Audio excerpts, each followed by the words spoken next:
Every fall and spring, Bloomington Parks and Recreation takes a group of 6th graders from around Monroe County out to Leonard Springs Nature Park to be exposed to their natural environment, learning through hands-on application and real-life outdoor experiences. It is so important to get our children out of the classroom and into nature. It's a wonderful experience and an environment where education can thrive. Children love being in the out of doors. This is a win-win situation. It's a win for children because not only do they learn the appreciation of the environment, they learn about how the environment works.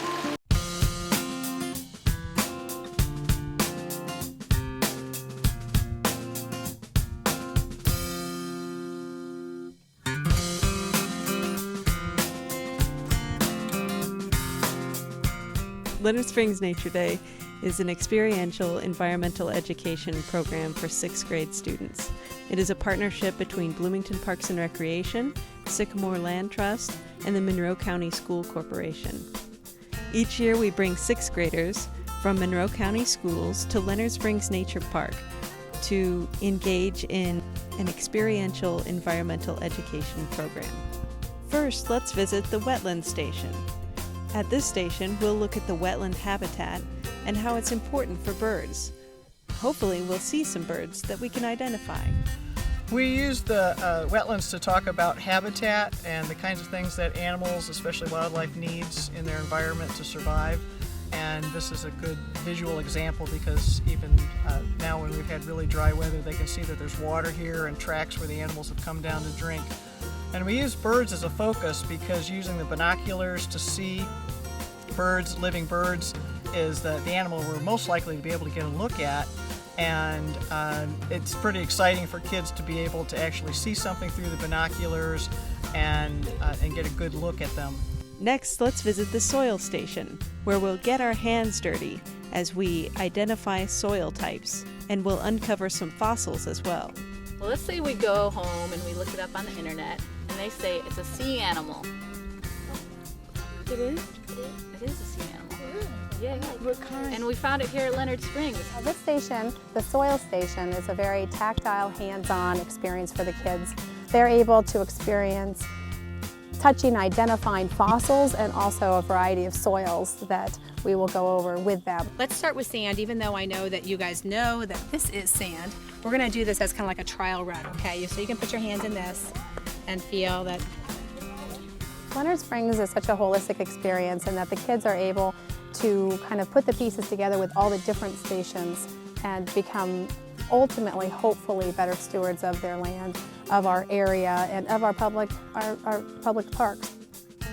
Next, it's on to the forest station, where we'll hug some trees and use tools that foresters use in the field. A way that you can tell or look at the inside of a tree without cutting it down is with a tool called an increment borer. They get kind of up close and personal with all different kinds of trees, and when they get a chance to measure them, they have to also describe the trees. So they figure out really quickly that a tree isn't just a stem in the woods, that they have different leaves, different bark, different fruits, different colors, things like that, and sort of make a connection between the variety and different kinds of trees there are and how they all are different and valuable. And water, exactly. Water comes up from the roots to the tops of the trees. The leaves, a process called photosynthesis. Sugars travel down the roots. These lines, what are these lines called? Yeah, rings. This is a tree cookie. And this is where the 2nd graders get all excited because they think it's a real cookie. Now let's walk down to the creek station, where we'll determine the health of our stream at Leonard Springs. We'll look at the critters that live there and do some chemical and physical testing as well. Okay, gasoline. How would that affect you? Where would that even come from? Cars. Yeah, cars, right? So the students get to look at the crayfish up close, and you see the little swimmerettes on the underside, and you see the little claws on each of the legs so that how the crayfish can crawl around. And they can see their stalked eyes. And time permitting, they all want to try to pick it up themselves. Our final station is the karst station, where we'll look at what's happening underneath the ground and the impacts that we can have on these karst systems. This station we talk about what the definition of karst is, what karst includes. We talk about the drainage here in the surrounding area that leads to the spring right down over the hill that we're talking about. Where does it come from? Where does it end up? We talk about essentially what happens above the ground affects what happens below the ground, and we demonstrate, we talk about where does the rain go in non-karst areas and karst areas. It acts differently, which is one of the reasons we use this model for it, as a kind of used to demonstrate that. Remember to bring a packed lunch with your favorite foods for your Leonard Springs Nature Day trip. You'll eat lunch with your group during your designated time and have a chance to meet with Boris. Now remember, it's important that you dress appropriately. You will need to wear closed-toed shoes during your visit. It's important that you bring a backpack to store your belongings, as well as a water bottle to keep hydrated.